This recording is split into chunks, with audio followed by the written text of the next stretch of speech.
Court building এ আসা মাত্রই এক শ্রেণীর লোক এখানে বসে থাকে।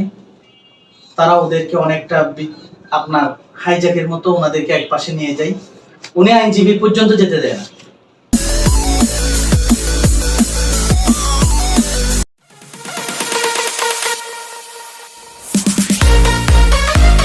আসসালামু আলাইকুম, সবাইকে স্বাগত জানাচ্ছি। আমি অ্যাডভোকেট চৌধুরী ফাহাদ আছি আপনাদের সাথে। আইনজীবীর সাথে আলাপনের আজকে 26তম পর্বে আমার সাথে অতিথি হিসেবে থাকছেন কক্সবাজার জেলা আইনজীবী সমিতির তরুণ মেধাবী বিচক্ষণ আইনজীবী অ্যাডভোকেট মোহাম্মদ ফয়সাল। অ্যাডভোকেট মোহাম্মদ ফয়সাল 2018 সালে কক্সবাজার জেলা আইনজীবী সমিতিতে একজন নিয়মিত সদস্য হিসেবে তালিকাভুক্ত হন। আইনজীবীর সাথে আলাপন পর্বে মূলত আমরা কক্সবাজার জেলা আইনজীবী সমিতিতে যারা সদস্য রয়েছেন তাদের সাথে বিভিন্ন বিষয় নিয়ে আলোচনা করে থাকি।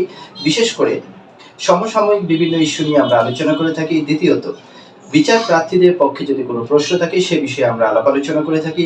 তৃতীয়ত, পেশাগত দায়িত্ব পালন করতে গিয়ে আমরা কোনো অসুবিধার মধ্যে পড়ে যাচ্ছি কিনা সেই ব্যাপারে আমরা আলোচনা করে থাকি।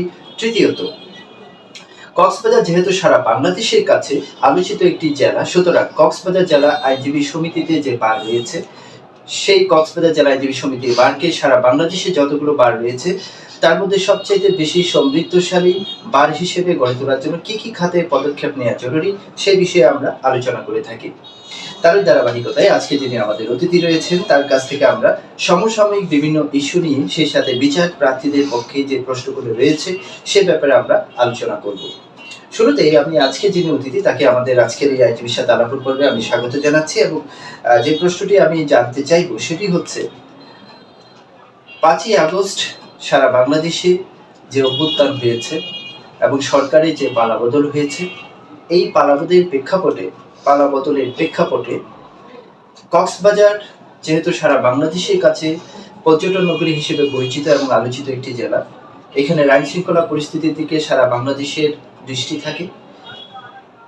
যে কারণে আমি আজকে যিনি অতিথি তার কাছ থেকে আমি জানতে চাইব যে 5ই আগস্টের পরে যে 36 দিনের যে আন্দোলন এবং একটি সরকারের যে পালাবদল হলো, এর পরবর্তীতে আইন শৃঙ্খলার পরিস্থিতি বর্তমানে কক্সবাজারে কেমন, এই ব্যাপারে আমি আজকের অতিথির কাছে মতামত জানতে চাই।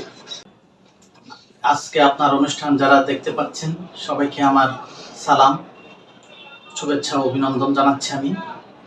আপনি বলেছেন 5ই আগস্টের পরবর্তী সময়ে কক্সবাজারের আইন শৃঙ্খলা পরিস্থিতি কেমন সে বিষয়টা আলোকপাত করেছেন। এই বিষয়টা বর্তমান সময়ের জন্য অত্যন্ত গুরুত্বপূর্ণ, বিশেষ করে আমাদের কক্সবাজারের জন্য। এই বিষয়টা যেহেতু আপনি তুলে ধরেছেন, এই জন্য আপনাকে আমি আবারও আমার পক্ষ থেকে আমি ধন্যবাদ জানাতে চাই। আমাদের কক্সবাজারের সবচেয়ে গুরুত্বপূর্ণ বিষয় হচ্ছে আমাদের ট্যুরিজম। আপনি জানেন আমাদের কক্সবাজারটা নির্ভর করে ট্যুরিজমের উপর এবং মৎস্য চাষ এবং লবণ শিল্পের উপর। বর্তমান প্রেক্ষাপটে আপনি জানেন 5ই আগস্টের পর থেকে আমাদের কক্সবাজারের ট্যুরিজম খাত অত্যন্ত নাজুক অবস্থায় আছে। নাজুক অবস্থায় এই জন্যই আছে, আপনি যেহেতু দেশের আইন শৃঙ্খলা পরিস্থিতি অত্যন্ত ভিন্ন হয়েছে, মানুষ নিরাপত্তাহীনতায় আছে, মানুষ নিজেকে সিকিউর মনে করছে না, কোথাও পরিবার পরিজন নিয়ে নিজের সন্তানদের নিয়ে যাওয়ার জন্য সাহস করছে না। এমন একটা পরিস্থিতি বর্তমানে সবার ভিতর লক্ষ্য করা যাচ্ছে, সবাই ভয়ভীতির ভিতর আছে। কক্সবাজারে যে বর্তমান যে পুলিশ প্রশাসন রয়েছে, এটা শুধু কক্সবাজারের পুলিশ প্রশাসনের উপর দোষ দিলেই হবে না, পুরো বাংলাদেশে এখন একটা পুলিশের একটা ক্রাইসিস সিচুয়েশন সৃষ্টি হয়েছে। ওনাদের লোকবলের অনেক স্বল্পতা দেখা দিচ্ছে। ওনারা চাইলেও, আগ্রহ থাকলে ওনারা যদি কোনো একজন বিচার প্রার্থীকে কিংবা কোনো দুষ্কৃতকারীদেরকে যদি কোনো আইনের কাছে ওনারা সুপর্দ করতে চাইলে ওনারা নিজেরাও নিরাপত্তাহীনতার ভোগ করছে। সেটা নিয়ে অনেক জায়গায় অনেক বিজ্ঞজন আপনারা টেলিভিশন এবং বিভিন্ন মিডিয়াতে আপনারা শুনতে পাচ্ছেন। সেজন্য বলছি, তারপরেও আমাদের কক্সবাজারের ওভারঅল বলতে গেলে আমাদের কক্সবাজার অনেক শান্ত আছে বাংলাদেশের অন্যান্য জায়গার চেয়ে। তারপরেও আমি মনে করি আমাদের ট্যুরিজম যেহেতু স্পট আমাদের সমুদ্র, আমাদের এই সি বিচকে আমাদের সর্বোচ্চ প্রায়োরিটি দিয়ে ওখানে নিরাপত্তা যাতে বিঘ্ন না হয় সেখানে আমাদের সিকিউরিটি ডেভেলপ করতে হবে, সেখানে আলোকসজ্জার ব্যবস্থা করতে হবে, সন্ধ্যার পরে যাতে টুরিস্টরা নিশ্চিন্তে নির্দ্বিধায় ঘুরতে পারে, আনন্দ উপভোগ করতে পারে এবং হোটেলে যেতে পারে এবং খাওয়া দাওয়া করতে পারে। রেস্টুরেন্টে যে উচ্চ মূল্যে ওনারা ট্যুরিজমদের উপর যেভাবে একটা হয়রানি হয় সেটা নিয়ে অনেক জায়গায়, অনেক মিডিয়াতে, অনেক সোশ্যাল মিডিয়াতে অনেক লেখালেখি হয়। এই বিষয়গুলো তদারকি করতে হবে, না হলে আমাদের ট্যুরিজম খাতকে আমরা ধরে রাখতে পারবো না বলে আমার মনে হয়। আর আইন শৃঙ্খলা পরিস্থিতি এখন বর্তমানে মনে করেন, আর অন্যদিকে ট্রাফিকের কথা না বললে নয়, এখন বর্তমানে আমাদের কক্সবাজারের ট্রাফিক অবস্থা অত্যন্ত নাজুক। ট্রাফিক ব্যবস্থা আমি খুব একটা চোখে দেখিনি। আপনার যেখানে যাই সেখানে যানজট, কোনো একটা শৃঙ্খলা নেই, গাড়ির কোনো সিরিয়াল বাই কোন গাড়ি কিভাবে চলবে সেটার কোনো শৃঙ্খলা নেই। এভাবে তো একটা সৌন্দর্য, আমাদের কক্সবাজারের যে একটা সৌন্দর্য আছে সেটা প্রতিনিয়ত বিঘ্ন হচ্ছে। আমাদের ট্যুরিজম যেহেতু স্পট, এখানে ট্যুরিজম যাতে আপনার যে যারা না এখানে অতিথিরা আসেন ওনারা যাতে নির্বিঘ্নে চলাফেরা করতে পারে সেজন্য আমাদের সবসময় আমাদের রোডঘাট একদম পরিচ্ছন্ন থাকতে হবে। এবং আমরা যেহেতু বিশ্বের স্বাস্থ্যকর স্থান হিসাবে নিজেদেরকে দাবি করি, সেটা সারা বিশ্বের কাছে এবং যারা টুরিস্ট আসে ওনাদেরকে সেটা আমাদেরকে প্রমাণ করতে হবে। সেটাই। আর আপনি যেটা বলেছেন আমি আপনার সাথে সম্পূর্ণ একমত। আজকে যিনি আমাদের অতিথি তিনি বলেছেন তুলনামূলকভাবে কক্সবাজারে তেমন সহিংসতা না হওয়ার কারণে আমাদের এখানে পরিস্থিতি অতটা খারাপ নয়। এবং সেটা আমরা কক্সবাজারে যে 5ই আগস্টের ঘটনার বিষয়ে সারা বাংলাদেশে যেভাবে ঘটনা হয়েছে এবং মামলা দায়ের করা হয়েছে তার তুলনায় কক্সবাজারে মামলার সংখ্যা তেমন নেই।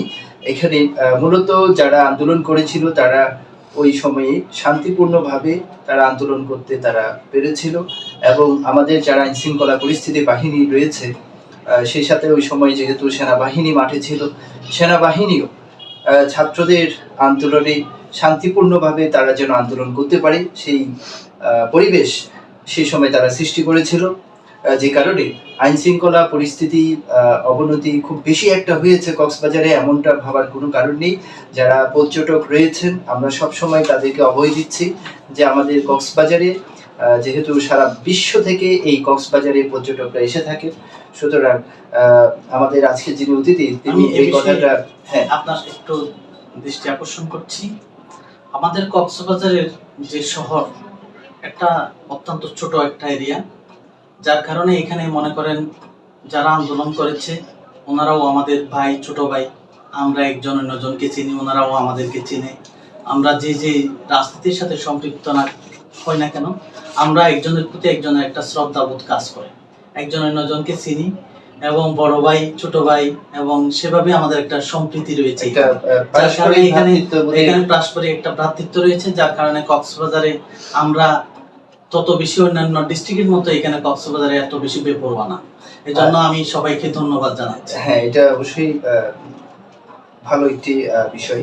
যে এরপরে আমি যে দ্বিতীয় প্রশ্নটি করতে চাই আমাদের আজকের অতিথিকে, সেটি হচ্ছে যে আমাদের বিচার প্রার্থীদের পক্ষে একটা প্রশ্ন করতে চাই। সেটি হচ্ছে আমাদের যারা বিচার প্রার্থীরা রয়েছেন তারা আমাদের কাছ থেকে জানতে চেয়েছেন যে তারা যে মামলাগুলো করেছে সেখানে অনেকগুলো মামলা তদন্ত রিপোর্ট আসার পরে গ্রেপ্তারি পরোয়ানা ইস্যু হয়েছে, অনেক মামলা থানায় এজাহার হিসেবে দায়ের করা হয়েছে। তো এই মামলাগুলোতে যারা পলাতক আসামি রয়েছে তাদের নামে গ্রেপ্তারি পরোয়ানা থাকার পরেও পুলিশ তাদেরকে কেন গ্রেপ্তার করতে পারছে না বা কেন করছে না এমনটা তারা আমাদেরকে জানিয়েছেন যে তারাও থানায় গিয়ে যোগাযোগ করেছেন, আসামিকে গ্রেপ্তার করার বিষয়ে তারা জানিয়েছেন। আমি জানি যে একটা বর্তমানে যে 5ই আগস্টের পরে একটা পুলিশ বাহিনীতেও একটা ভীতি কাজ করছিল, যে কারণে তারা বেশ কয়েকদিন পরেই দায়িত্বে তারা পুনরায় ফিরে এসেছেন।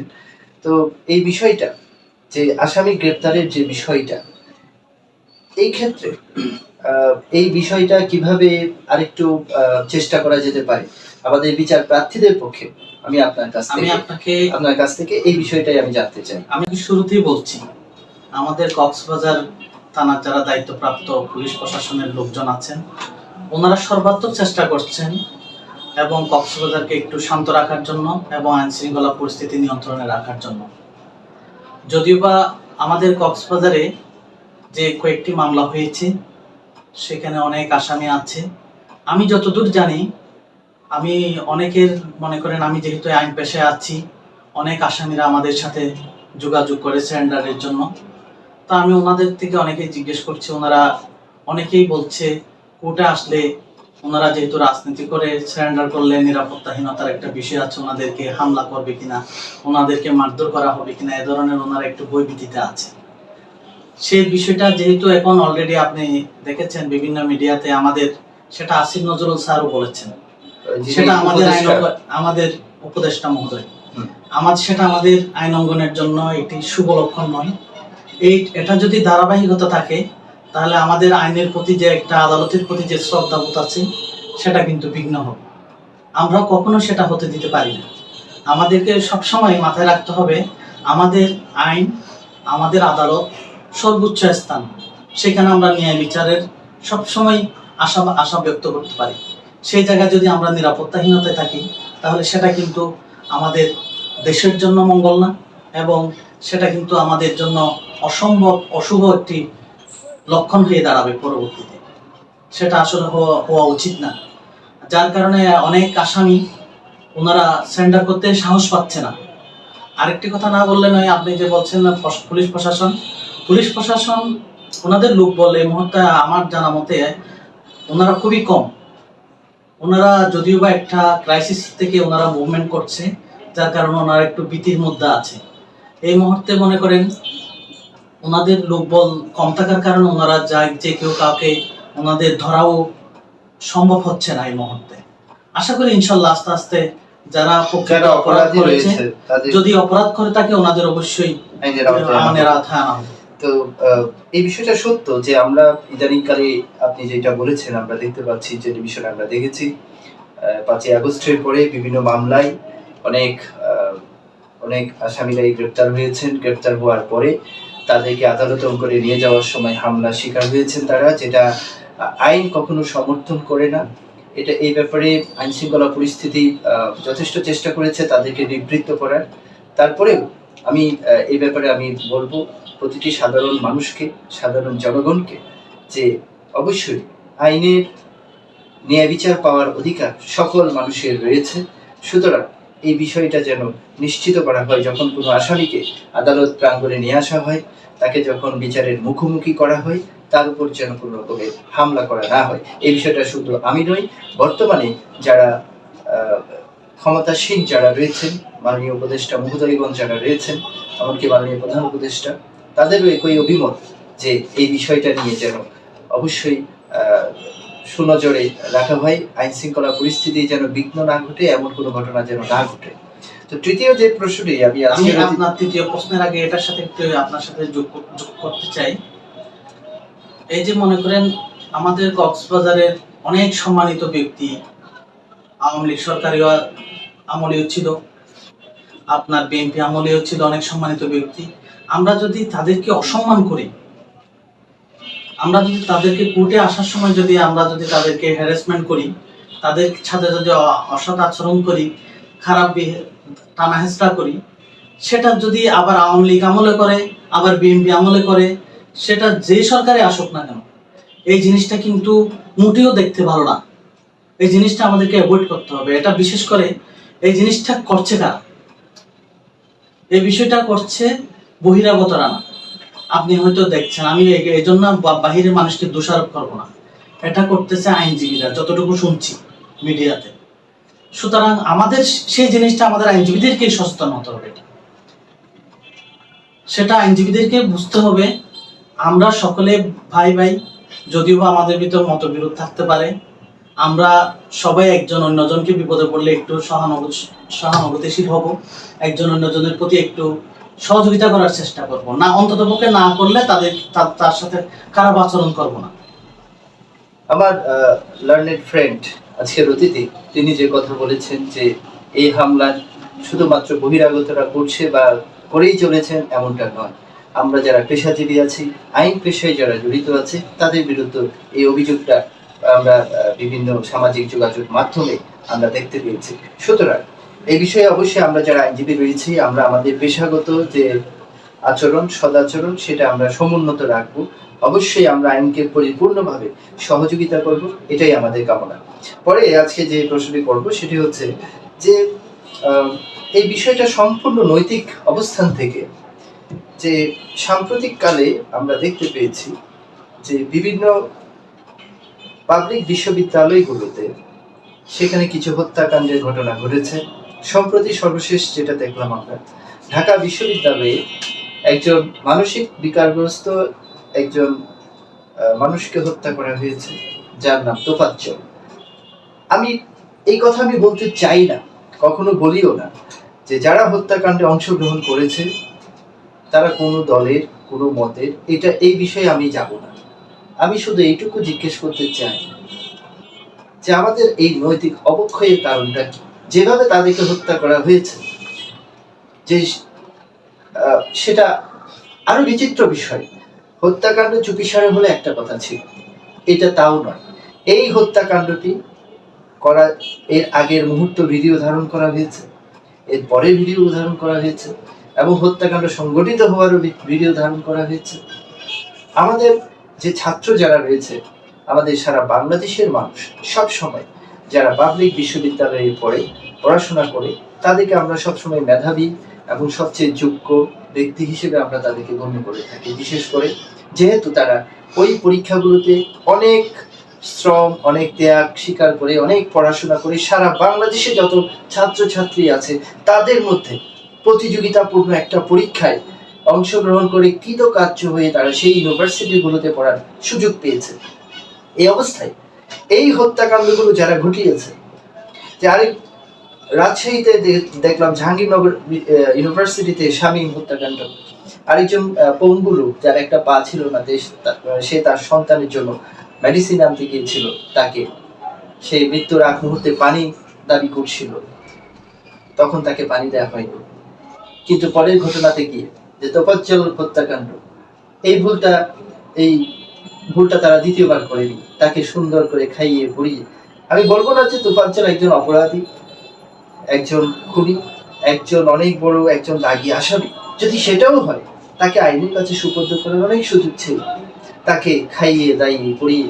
আর তাকে সাধারণ একটা মানুষ তাকে দেখলে এটা বোঝার কোনো অসুবিধা নেই, যে বুঝতে কোনো অসুবিধা থাকতে পারে না যে সে একজন মানসিক বিকারগ্রস্ত। কারণ তার গলায় থাকা হুজুরের দেওয়া 4-5টা তাবিজ, ওই রশি দিয়ে টাঙানো, এগুলো কোনো সুস্থ সবল মানুষের গলায় এই তাবিজগুলো থাকে না। তো সুতরাং আমার প্রশ্নটা হচ্ছে যে এই যে ঘটনাগুলো ঘটে চলেছে, তাদের রাজনৈতিক পরিচয়েরও আমার দরকার নেই। আমি শুধু এইটুকু বলবো যে কেন আমাদের এই নৈতিক অবক্ষয়ের মূল কারণটা কি, এটা আমরা কিভাবে আইডেন্টিফাই করতে পারবো, এই ধরনের ঘটনাগুলো আমরা কিভাবে রোধ করতে পারবো। এই বিষয়টা আসলে খুবই দুঃখজনক। আমি ব্যক্তিগতভাবে কোনো হত্যাকেই সাপোর্ট করিনি, সেটা বিপ্লব বলেন, যা হবে হোক, মানুষ মানুষের অধিকার নিয়ে কথা বলবে, কিন্তু তাই বলে আমি হত্যা করবো, আমি সেটা সাপোর্ট করি। যারা যে ছাত্রগুলো মারা গেছেন, গুলিবিদ্ধ হয়েছেন, যে বা যারা করুক, পুলিশ করুক কিংবা যে করুক, সেটা কোনো হত্যাই আমরা সমর্থন করতে পারি না। আমরা সমাজের সচেতন মানুষ হিসাবে এই প্রত্যেকটা হত্যার বিচার হওয়া উচিত, সেটা আমি সমর্থন করি। সেটা যে করবে করুক। আর আপনি যে দুইজন হত্যার কথা বলছেন, এই যে তোফাজ্জল, যিনি নাকি মানসিক প্রতিবন্ধী, ওই ছেলেটা, আরেকজন যে জাহাঙ্গীরনগর বিশ্ববিদ্যালয়ের যে ছেলেটা শামীম, ওনার কথা বলছেন, এই বিষয়গুলা পুরো বাংলাদেশে সামাজিক যোগাযোগ মাধ্যমে নাড়া দিয়েছে মানুষের হৃদয়ে। আমার ব্যক্তিগতভাবে আমার নিজের চোখ দিয়ে অস্ত্র গেছে, এত ব্যথিত হয়েছে আমি। মানে একজন মানসিক প্রতিবন্ধীকে আমরা এমন ভাবে মারতে পারি বাদ দেওয়ার পর, আমাদের বিবেকবোধ কোথায়? আমাদের মানুষত্ব কোথায়? আমরা কি মানুষ? আমরা শিক্ষিত হয়ে আল্লাহ কি? মানুষ আমাদের থেকে কি আশা করে? আমার কাছে অনেক প্রশ্ন জেগেছে নিজের উপর। আমরা আমরা তো পশুর চেয়ে অদম হয়ে গেছি। তাহলে আমরা কিভাবে নিজেকে শিক্ষিত দাবি করব?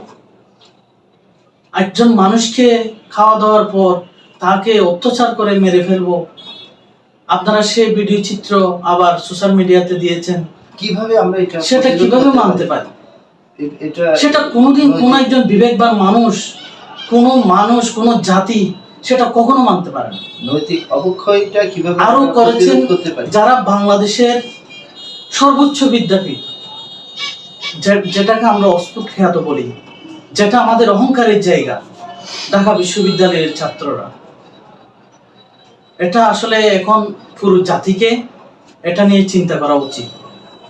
আজকে ছোট ছোট কোমলমতি ভাইয়েরা, আমাদের স্কুলের ছাত্ররা প্রধান শিক্ষককে পদত্যাগ করাচ্ছেন জোর করে, শিক্ষিকাকে টেনে হেসড়ে নামায় ফেলছেন চেয়ার থেকে। এটা তো আলাদা ব্যবস্থা আছে, কিভাবে এটা সঠিক এটা একটা প্রক্রিয়া আছে, যে কোনো কিছুর একটা সিস্টেম আছে। এটা কোন জাতি, পৃথিবীর কোন জাতি এটা সমর্থন করতে পারে? এটা আমাদের নৈতিক অবক্ষয়, এটা আমাদের শিক্ষার, আমরা শিক্ষিত হচ্ছি ঠিক আছে, কিন্তু আমাদের নৈতিক নীতি নৈতিকতা কোথায় গিয়ে দাঁড়াচ্ছে? এই অপরাধগুলো কিভাবে আমরা দমন করতে পারি, যে নৈতিক অবক্ষয়ের ওই জায়গা থেকে কিভাবে আমরা এটাকে আরেকটু উন্নত করতে পারি? এটা আমি মনে করি, আমরা যেহেতু শিক্ষকরা যেভাবে লাঞ্ছিত হয়েছেন, আপনারা দেখেছেন সামাজিক যোগাযোগ মাধ্যমে, শিক্ষকরা আসলে এই পরিবেশটা ফিরিয়ে আনতে পারবে বলে আমার মনে হয় না, আমার ব্যক্তিগত মতামত। সেটা সামাজিক, ওনার পারিবারিক শিক্ষা থাকতে হবে, ওনার পরিবার থেকে, বাবা মায়ের থেকে শক্ত অবস্থানে যেতে হবে। তুমি কেন শিক্ষকের সাথে মুখে মুখে তর্ক করছো? আমরা যখন ছোট ছিলাম, আমরা শিক্ষকের সাথে কোনোদিন যদি আপনার অসম্মান তো দূরের কথা, শিক্ষককে সালাম না দিলেও বাড়িতে শুনলে আমাদেরকে পিটাইছে। আজকে সেই পরিবেশটা কোথায়? সেটা আমরা মনে হয় সেই জায়গা থেকে আমরা সরে যাচ্ছি। আমাদেরকে সেই জায়গায় আসতে হবে আগে, আবার সেই জায়গায় যেটা শ্রদ্ধাবোধের জায়গা ছিল, শিক্ষকদেরকে দেখলে সালাম দিত, কদম বসি করে সালাম করতাম। আমরা শিক্ষক মানে পিতৃতুল্য মনে করি, এখনো মনে করি। আমাদের সেই জায়গায় আসতে হবে, না হয় আমাদের এই যে অবক্ষয়, আমাদের যে ছোট ছোট ভাইয়েরা যে নিজেদের এদের আচরণ দেখে আমি নিজেই কষ্ট পাইছি। এটা কি বলবো? এখন যে বিষয়টি হচ্ছে, আসলে এটা খুবই দুঃখজনক। আমরা শিক্ষকের মর্যাদার বিষয়টি আমরা আলোচনা করেছি। আর আরেকটি বিষয়, সেটি হচ্ছে শিক্ষার্থী যারা রয়েছেন তাদেরও অনেক অভিযোগ রয়েছে, আমরা জানি। কারণ বর্তমান যে প্রজন্ম আমরা পেয়েছি, তারা অত্যন্ত সচেতন, তারা অনেক বিষয়ে খুবই সেন্সিটিভ। অনেক শিক্ষক রয়েছেন যারা ক্ষমতার বলয়ে থেকে ক্ষমতার অপব্যবহার করার চেষ্টা করেছেন, এরকম অনেক অভিযোগ রয়েছে। তাদের প্রতি দীর্ঘদিনের একটা ক্ষোভ শিক্ষার্থীদের ছিল। তবে তারপরেও আমি বলবো যে এরকম যদি কোনো নৈতিক অবস্থান থেকে যদি কারো কোনো শিক্ষকের বিরুদ্ধে যদি কোনো অভিযোগ থাকে তাহলে তাকে সেই শিক্ষককে জনসম্মুখে হ্যারাস না করে সঠিক পন্থায়, যাতে সারা বাংলাদেশের মানুষ এইটুকু বুঝতে পারে যে শিক্ষার্থীদের নৈতিক কোনো অবক্ষয় হয়নি, তারা চাইলে সেই অভিযোগ যথাযথ ফোরামে তারা দাখিল করতে পারে। এই ব্যাপারে আমরা প্রতিটি সারা বাংলাদেশে যারা শিক্ষার্থী রয়েছে তাদের প্রতি আমরা অনুরোধ করব, যে সমস্ত শিক্ষকের বিরুদ্ধে অভিযোগ রয়েছে সুনির্দিষ্ট অভিযোগগুলো উত্থাপন করে যথাযথ ফোরামে অভিযোগ জানানোর জন্য অবশ্যই প্রশাসনের ব্যাপারে ব্যবস্থা নেবে। আপনার সাথে একটু যুক্ত করব, শিক্ষকের বিরুদ্ধে অভিযোগ থাকতে পারে, ছাত্রদেরও থাকতে পারে, অভিভাবকদেরও থাকতে পারে। সেটা আগেও ছিল, সেটা যে আজকে নতুন হচ্ছে এমন কোনো বিষয় না। আগের যে প্রসিডিং গুলো আমরা মেনে চলেছি, আমরা যে দরখাস্ত দিতাম, পিউনো সাহেবকে জানাতাম এই টিচার ক্লাস করায় না, কিংবা অশোভন আচরণ করে, কিংবা প্রধান শিক্ষককে জানাতাম, স্কুল কমিটিকে জানাতাম, আমরা সেই প্রসিডিং গুলোতে যাব। আমরা যেভাবে নিজের হাতে টেনে হেসড়ে চেয়ার থেকে নামাই ফেলছি, সেটা তো আসলে খুবই একটা অসভ্য আচরণ হয়ে যাচ্ছে। এখান থেকে আমাদের বেরিয়ে আসতে হবে। এবং আমি আজকে সর্বশেষ যে প্রশ্নটি করতে চাই, যেহেতু আমরা আমাদের শেষ পর্যায়ে চলে এসেছি, সর্বশেষ বিচার প্রার্থীদের পক্ষে আমি আরেকটি প্রশ্ন আজকের অতিথিকে করতে চাই, সেটি হচ্ছে শিশু আইন নিয়ে। অর্থাৎ শিশুদের আহ, সহজে যেন তারা আইনি সুবিধাগুলো লাভ করতে পারে, তার জন্য আমাদের দেশে শিশু আইন করা হয়েছে এবং শিশুদের সেই ন্যায় বিচার নিশ্চিত করার জন্য শিশু ট্রাইব্যুনাল করা হয়েছে। যখন কোনো মামলা একজন শিশু আসামি বলাটা ঠিক হবে না, যেটা আইনের ভাষায় আইনের সাথে সংঘাতে জড়িত শিশু বলা হয়ে থাকে, তাদের বিরুদ্ধে যখন কোনো মামলা কোনো থানায় বা কোনো আদালতে দায়ের করা হয়, যদি ওই শিশু অভিযুক্তের বিরুদ্ধে যদি কোনো গ্রেপ্তারি পরোয়ানা থাকে, সেই ক্ষেত্রে পুলিশ যদি তাকে গ্রেপ্তার করে নিয়ে আসে, তাহলে আমরা যেটা করে থাকি সেটি হচ্ছে আমরা সেই শিশু আসামির পক্ষে জামিনের দরখাস্ত ম্যাজিস্ট্রেট আদালতে দাখিল করি। সেই দরখাস্ত সহ মাননীয় সিনিয়র জুডিশিয়াল ম্যাজিস্ট্রেট আদালত সেটিকে শুনানি করার জন্য শিশু ট্রাইব্যুনালে পাঠিয়ে দেয়। আমার প্রশ্ন হলো, ধরি আমরা যেহেতু কক্সবাজার জেলাতে আছি, চকরিয়ার একটি মামলা, আপনি হয়তো জানেন চকরিয়াতে চৌকি আদালত রয়েছে। চৌকি আদালতে কোনো একজন শিশু আসামিকে গ্রেপ্তার করা হলো, তাকে জামিনের দরখাস্ত সহ ট্রাইব্যুনালে পাঠিয়ে দেওয়া হলো। এই পুরো সিস্টেমটি করতেই প্রায় 7 থেকে 5-6 দিন বা 1 সপ্তাহ সময় লেগে যায়। এখন আমার প্রশ্ন হলো, ওই জায়গায় যদি একজন প্রাপ্তবয়স্ক আসামি হয়, ধরে নিলাম চকরিয়া থানার মামলা, একজন প্রাপ্তবয়স্ক আসামি গ্রেপ্তার হলো, প্রাপ্তবয়স্ক আসামিকে গ্রেপ্তার করে থানায় কোর্টে চালান দেওয়া হলো, যদি তার বিরুদ্ধে বেইলেবল অর্থাৎ জামিনযোগ্য ধারার অভিযোগ থাকে, তাহলে সেখানেই অর্থাৎ সিনিয়র জুডিশিয়াল ম্যাজিস্ট্রেট আদালত চকরিয়াতে একটা বেল পিটিশন দিলে তিনি হয়তো বা তারপরের দিনই জামিন লাভ করে থাকে। কিন্তু একজন শিশু অভিযুক্ত যার বিরুদ্ধে বেইলেবল ধারার অভিযোগ রয়েছে, তারপরেও তার পরের দিন আমরা কিন্তু সেখানে পিটিশন শুনানি করতে পারছি না, কারণ শিশু আসামির জামিন শুনানি হবে শিশু ট্রাইব্যুনালে। আমার প্রশ্ন হচ্ছে যে শিশুদের দ্রুত আইনি সেবা দেওয়ার জন্য এই শিশু ট্রাইব্যুনালটি করা হয়েছে, কিন্তু বঞ্চিত হচ্ছে তারা। একজন প্রাপ্তবয়স্ক আসামি যে সুবিধাটা পাচ্ছে, একজন শিশু অর্থাৎ আইনের সাথে সংঘাতে জড়িত শিশু সেই সুযোগ সুবিধাটা পাচ্ছে না। তাহলে এই ক্ষেত্রে আমরা কি করতে পারি তাদের এই সুযোগ সুবিধা দেওয়ার ব্যাপারে? আপনি তো আপনার প্রশ্নের ভিতর সব প্রশ্নের উত্তর নিজেই দিয়েছেন। এখানে স্পষ্ট করেছেন একজন প্রাপ্তবয়স্ক লোক যদি কোনো জামিনযোগ্য ধারায় অপরাধ করে, তাহলে তিনি ওই সংশ্লিষ্ট কোর্টে যখন পিটিশন দেন, তাহলে উনি ওখান থেকে জামিন পেয়ে যাচ্ছেন। আর একটা শিশুর ক্ষেত্রে তার নির্দিষ্ট ট্রাইব্যুনাল ছাড়া ওই আদালত জামিন দেওয়ার সুযোগ নাই। এই বিষয়টা কিন্তু যেহেতু ওই পিটিশনটা আবার সংশ্লিষ্ট আদালতে শুনানি করতে হচ্ছে, যার কারণে একজন প্রাপ্তবয়স্ক যেভাবে আইনি সুযোগ পাচ্ছেন, যে সুযোগ সুবিধাগুলো উনি বুক করে জামিন পেয়ে বেরিয়ে যাচ্ছেন, কিন্তু ওই শিশুটা আর 3-4 দিন পরে ওই শুনানির জন্য আরেকটা আদালতের ট্রাইব্যুনালে অপেক্ষা করতে হচ্ছে ওনাকে, ততদিন ওনাকে জেলে থাকতে হচ্ছে একটা শিশুর প্রতি। এটা নিঃসন্দেহে একটা আইনের আমাদের ঘাটতি আছে, এটা আমাদের সংশোধন হওয়া উচিত।